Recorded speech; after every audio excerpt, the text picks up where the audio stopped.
e eu vou chamar aqui então esse especialista, que é o Paulo Carpegiani, para nos comentar, nos analisar esse projeto e falar um pouquinho também desse mercado que ainda é pouco explorado por muita gente ouve falar, mas não sabe exatamente do que se trata. Então eu já vou dar boa noite aqui ao Paulo. Bem-vindo ao Papo Antagonista. Boa noite, Cláudio. Tudo bem? Tudo bem? Paulo, me fala uma coisa. Nós temos então aí, acabei de comentar com os nossos espectadores, nós temos pelo menos 6 projetos, né? Você poderia fazer uma síntese um pouquinho desses projetos, e aí sim a gente avança para este que me parece que é o que está mais propenso à votação. São vários projetos correndo no Congresso, tá? A maioria é na Câmara dos Deputados, e tem o da senadora Soraya, que também é um bom projeto que está correndo, mas a maioria visa a regulação do mercado, né? Muito focado para a questão criminal, né? E também a questão da regulação em si do mercado, as corretoras, as exchanges, né?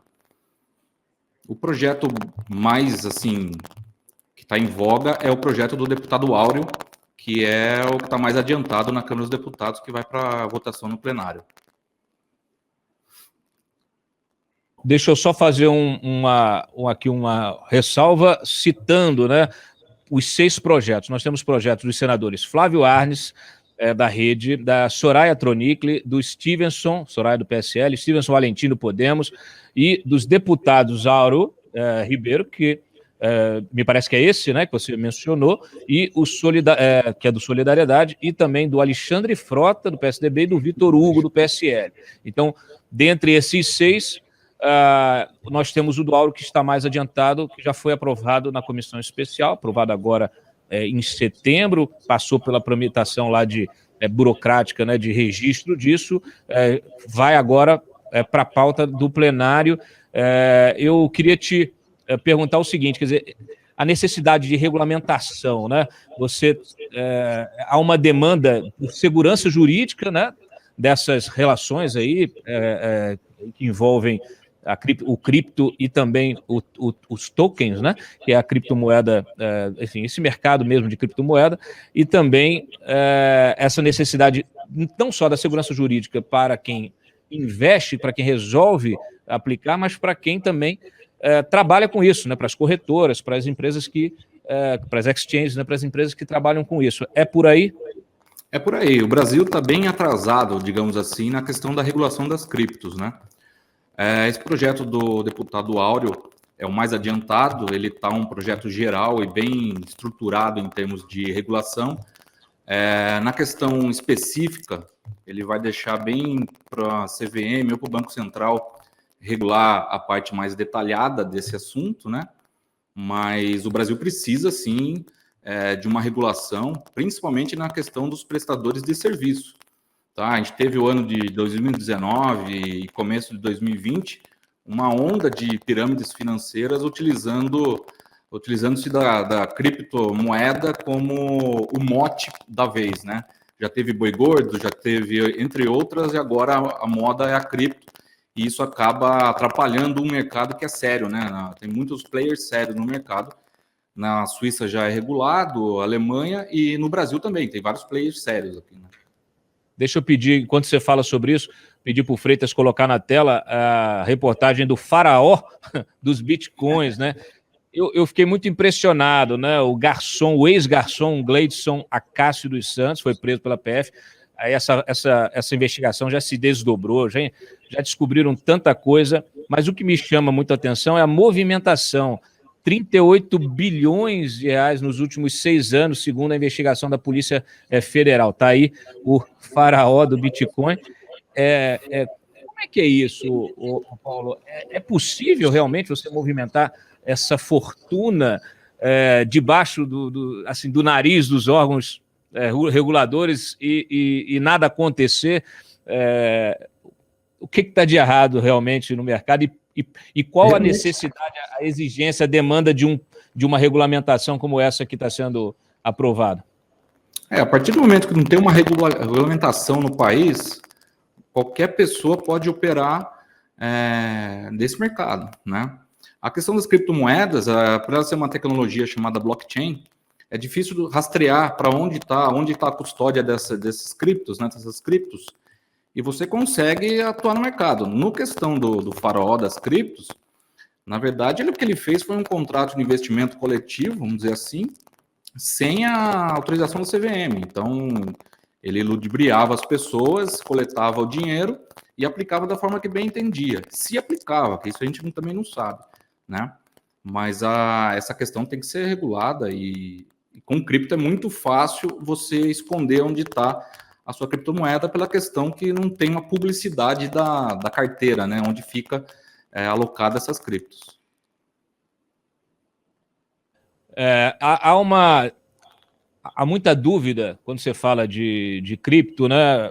Porque a cripto ela surge, toda essa economia disruptiva, essa economia digital, ela surge com a proposta de descentralização, né, das trocas, você não precisar ficar passando por Banco Central daqui, dali, numa economia globalizada, com a comunicação, a tecnologia totalmente globalizada, isso surge como uma nova realmente assim, uma plataforma mesmo de uma nova organização até das trocas, né, de valores, das trocas de mercadoria. E assim, mas há muito questionamento, há muita dúvida quando se fala de cripto, por causa da falta de lastro, né? Como é que isso está sendo tratado nesse projeto? A gente tem a possibilidade de ter uma cripto lastreada em alguma coisa mais, né, mais concreta, que já esteja regulamentada pela economia. Isso engessa a própria proposta de uma moeda digital? Como é que é? Bom, vamos lá. Primeiramente, a tecnologia da moeda digital ela não é nova, né? Na verdade, ela existia. Como você falou agora, existe o que a tecnologia blockchain permitiu foi a moeda digital não ter uma autoridade central que regula. Ou seja, a confiança da operação antes era dada por um terceiro, que no caso era um banco, né, Banco Central, etc. E agora fica entre as partes. A confiança está na tecnologia descentralizada, tá? Então essa descentralização permitiu essa confiança e com essa confiança houve esse mercado paralelo, digamos assim, né? Que é a pessoa a pessoa. A questão de moeda com lastro ou sem lastro depende muito, porque a tecnologia em si ela é só o meio, tá? A partir do momento que você emite uma cripto, né, uma criptomoeda sem lastro, que aí tem várias modalidades, não vou entrar no mérito aqui. Quando você emite uma criptomoeda sem o lastro, ela vale pela sua demanda. A gente brinca aqui como se fosse uma ficha, né, de festa junina, de quermesse. Tá? Se a pessoa aceita, todo mundo está aceitando, ela tem valor. Se ninguém aceita, ela perde valor. Correto? Porém, essa tecnologia permite também você digitalizar ativos, vamos dizer assim. Você tokenizar, né? Transformar em tokens um ativo real. Esse ativo real pode ser um minério, pode ser um imóvel, etc. Tá?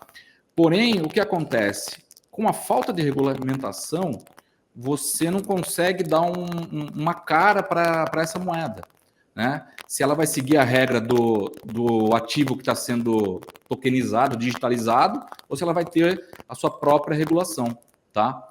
Nessa PL do deputado Áureo, ele fala, ele cita a questão dos ativos virtuais, né? E fala o que não será considerado ativo virtual. Entre eles, está falando o seguinte: quando algo for digitalizado, for uma representação digital de algo que já exista, vai seguir, em teoria, a regra do ativo que está sendo digitalizado. Ou seja, se o que está sendo digitalizado é um valor mobiliário, digamos assim, ele vai seguir a regra do valor mobiliário. Se não for, segue a regra do que realmente for, né? Muitos vão fazer nessa questão de saber que tipo de regulamentação, se ela vai entrar na lei ou não, uma cripto vai entrar na lei ou não, vai ser o teste de Howey, né? Aquele teste que você verifica se ele é um contrato de investimento coletivo, se ele é um valor mobiliário. Então, na lei, deixa claro essa questão. Se for algo tokenizado, né, algo digitalizado, que tem a sua regra própria, tá? ele vai seguir a regra do lastro. Se não tiver, aí a própria legislação vai falar o que é aquele ativo virtual. Que ainda nessa lei, ele deixou geral, ainda vai ser especificado o que é o ativo virtual perante esse projeto de lei. Eu quero saber o seguinte, que o nosso espectador aqui, médio do chat, quem não está dedicado a acompanhar mercado, quem não tem experiência em investimento, está assistindo você, apesar de estar tua explicação técnica, mas não está entendendo nada. Eu quero saber assim, essa moeda digital, ela pode ser usada fisicamente, na troca física? A gente teve aí recente algumas notícias, né? O Elon Musk resolveu aceitar o Bitcoin na Tesla, depois mudou de ideia, o mercado, né, foi lá, depois caiu. El Salvador se tornou o primeiro país a adotar o Bitcoin como moeda oficial, por exemplo. A gente, para além do Bitcoin, você tem centenas, né, de criptos que muitas vezes são puro lixo, né? Tem moeda feita em cima de meme, tem coisa que não serve para nada. E eu acho que a grande questão é o seguinte, né? Tudo bem, você tem a sua poupança ali, vou investir em cripto, tá, mas eu vou investir num negócio que, e aí, eu vou botar esse dinheiro lá, vai render, depois eu vou fazer o quê? Vou trocar por dinheiro, eu vou poder usar esse dinheiro digital diretamente para comprar algum produto ou para pagar algum serviço. Isso já acontece no mundo, já acontece no Brasil, isso pode vir a acontecer. Dá um panorama mais simples, mais fácil de compreensão para o nosso espectador, por favor. Tá, vamos lá. A cripto, sim, ela pode ser usada como meio de pagamento. O Bitcoin, basicamente, é um meio de pagamento, uma forma de pagamento. Depende muito da outra parte aceitar, correto? Porém, o mercado está indo para aceitação, não como moeda de curso legal, ou seja, El Salvador, sim, ele mudou a legislação, etc., né? Mas na grande maioria dos países ela não é uma moeda de curso legal. Mas existem muitos estabelecimentos aceitando as criptos como forma de pagamento, tá? Ela como investimento, aí depende de uma análise da pessoa que vai adquirir esse ativo, né? Essa moeda digital. Mas sim, ela pode ser usada sim. Qualquer tipo de cripto pode ser usada como forma de pagamento. Independente se ela tem lastro, se ela não tem lastro, se ela tiver um valor de mercado e uma outra parte querer aceitar, sem problema nenhum. Logicamente, você tem que analisar para quê? Para você não se posicionar numa moeda que é uma porcaria e amanhã ela venha a não valer nada, que pode acontecer. Agora, uma moeda que é lastreada em algo que tem um valor físico real, ela vai seguir o valor desse lastro, tá? Mas todas as criptos, sim, ela pode ser usada como moeda. Existe uma operadora de cartão de crédito que vai realizar essa conversão da cripto em moeda para pagamento em todas as máquinas. É uma grande operadora mundial que está entrando no Brasil com isso, tá? Então, sim, a cripto ela veio para ficar, tem que ser regulada, lógico, mas agora separar o joio do trigo vai hoje estar muito na pessoa que está comprando essa cripto. Tá? É como o pessoal que foi correndo para...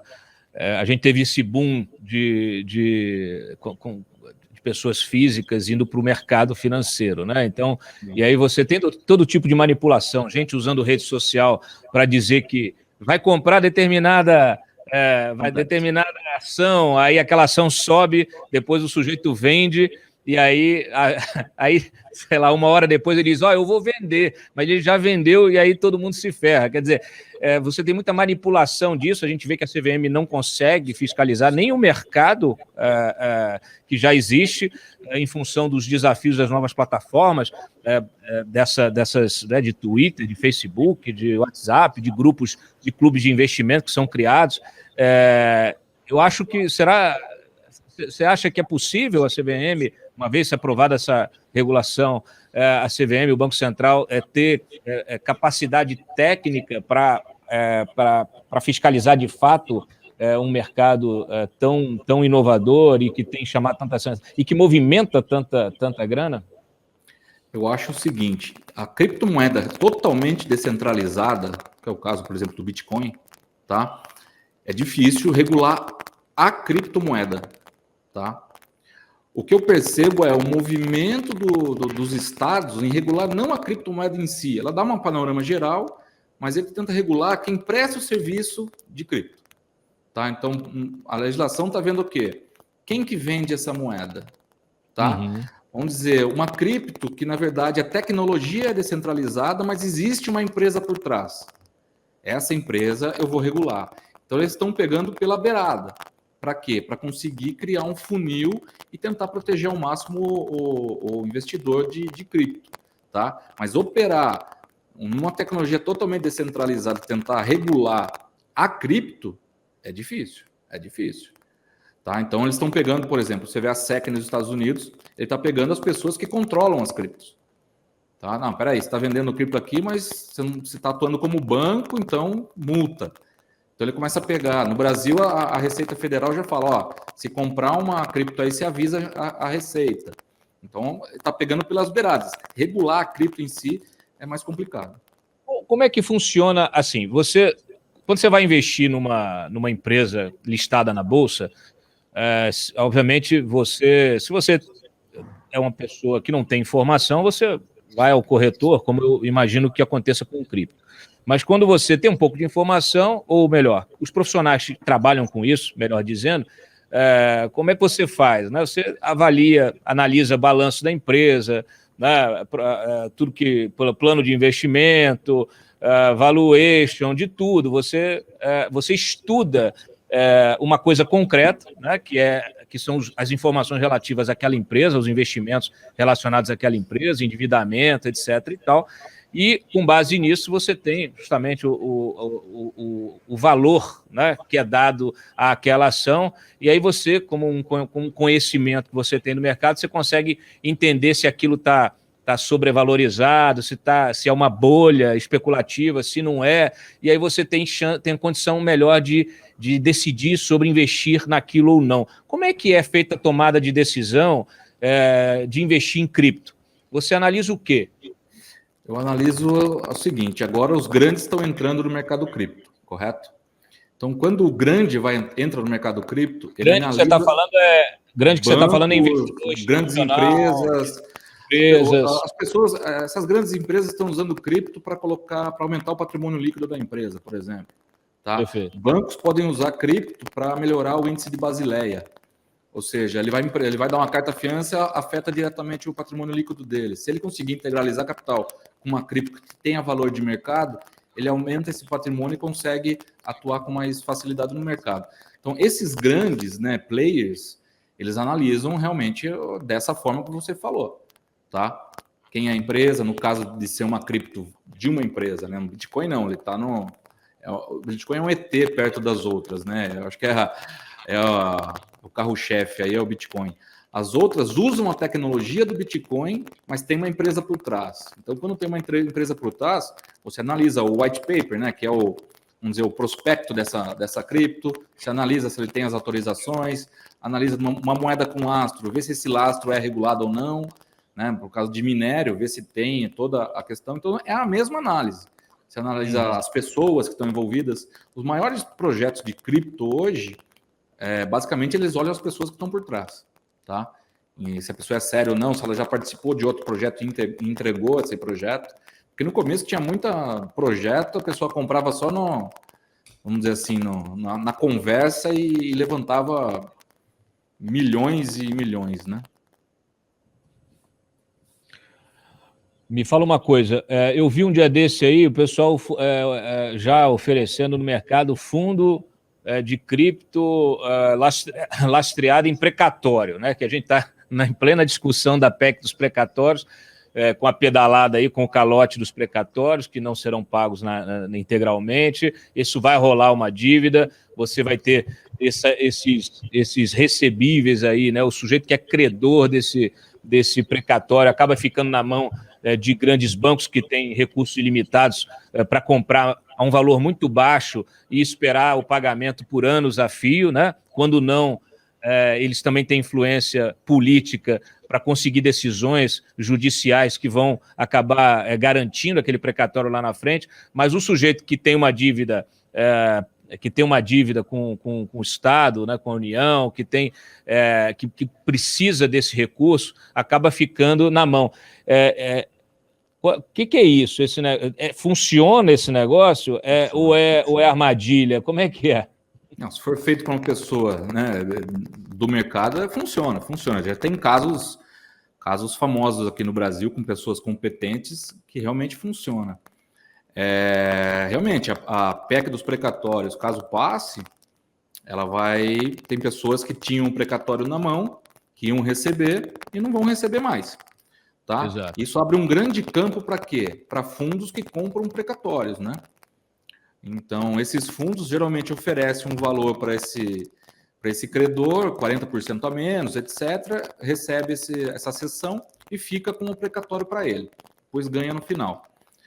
Uma alternativa para venda para os fundos é você realizar, o pessoal fala de tokenização desse ativo, desse precatório, digitalizá-lo.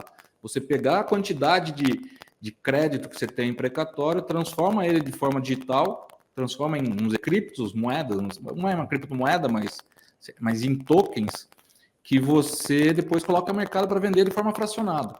Então você consegue solucionar esse problema de só ter fundo para comprar o seu crédito de precatório, mas funciona assim, tá? A competência não é da CVM, por N questões, mas existe no mercado e realmente funciona. Você pode tokenizar digitalizar, né? Vamos falar mais claramente, digitalizar um crédito de precatório seu e vender no mercado. Muito bem. Paulo Carpegiani, advogado e CEO da Eight Assets, obrigado pela tua presença aqui no Papo Antagonista. Voltará outras vezes, porque esse é um tema que eu acho que interessa muita gente e não vai dar para desvendar ele todo numa conversa só. É muito complexo. Obrigado. Um abraço. Obrigado a todos.